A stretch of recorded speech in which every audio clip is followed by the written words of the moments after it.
दोस्तों GST portal पर एक नई एडवाइजरी इशू हुई है related to RCM. Introduction of RCM liability and ITC statement.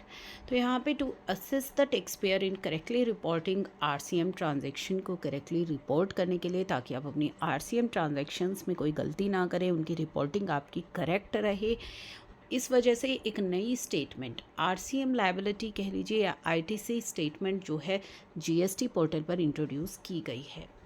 This statement will enhance accuracy and transparency for RCM transaction. तो यहाँ पे एक्यूरेसी रहेगी कि आप एक्यूरेट रिपोर्टिंग करेंगे, ठीक है। ट्रांसपेरेंसी रहेगी bye capturing the RCM liability. जो आप 3B के अंदर अपनी आरसीएम लायबिलिटी शो करते हैं तो वहाँ से डिटेल्स जो है कैप्चर की जाएंगी। एंड जो आप आईटीसी क्लेम करते हैं टेबल 4A 2 एंड 3 में ऑफ 3B, तो सारी जो डिटेल्स हैं वो कैप्चर होंगी। This statement will be applicable from tax period August 2024 onwards। ये जो है टैक्स पीरियड से ये एप्लीकेबल हो जाएगी स्टेटमेंट, ठीक है। फॉर मंथली फाइलर्स के लिए और क्वार्टरली फाइलर्स के लिए जुलाई टू सितंबर 24 पीरियड की एप्लीकेबल होगी। तो ये आरसीएम जो लायबिलिटी या आईटीसी स्टेटमेंट है वो आपको सर्विसेज टैब में जाना है, वहाँ लेजर के अंदर आपको ये जो टेबल है वो ये जो स्टेटमेंट है वो मिल जाएगी।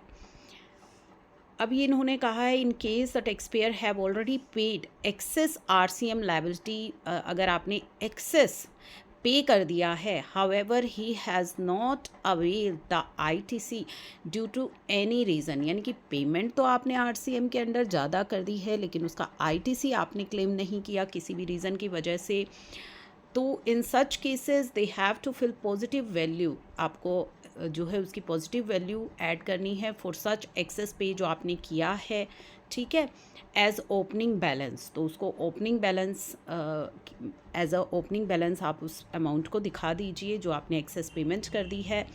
इन case tax payer have already availed excess RCM ITC, लेकिन अगर दूसरा भी केस हो सकता है कि आपने लायबिलिटी पे नहीं की लेकिन आईटीसी जो है वो एक्सेस अवेल कर लिया है, ठीक है। इन सच केस आपको क्या करना है, तो नेगेटिव वैल्यू आपको जो है उसकी फिल करनी है, वो एक्सेस जो आप क्लेम कर चुके हैं एज अ ओपनिंग बैलेंस आपको नेगेटिव वैल्यू रखनी है।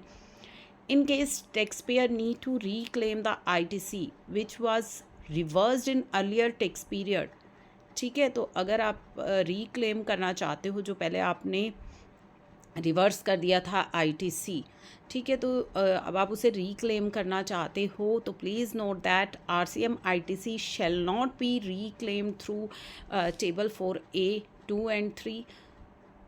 सच RCM ITC reversal need not be reported. तो आपको उसे ओपनिंग बैलेंस में दिखाने की आवश्यकता नहीं है, आपको केवल उन्हीं केसेस में दिखाना है जहाँ तो या तो आपने एक्सेस जो है पेमेंट कर दी है लेकिन अभी आईटीसी आपने क्लेम नहीं किया है तो उसे पॉजिटिव वैल्यू रखेगा। अगर आपने आईटीसी ज़्यादा क्लेम कर लिया है, अभी आरसीएम लायबिलिटी की पेमेंट कम है, तो उसे नेगेटिव वैल्यू रखिएगा ओपनिंग बैलेंस में। रीक्लेम को दिखाने के यहाँ पे नहीं है, रिपोर्टिंग नहीं करनी है आपको।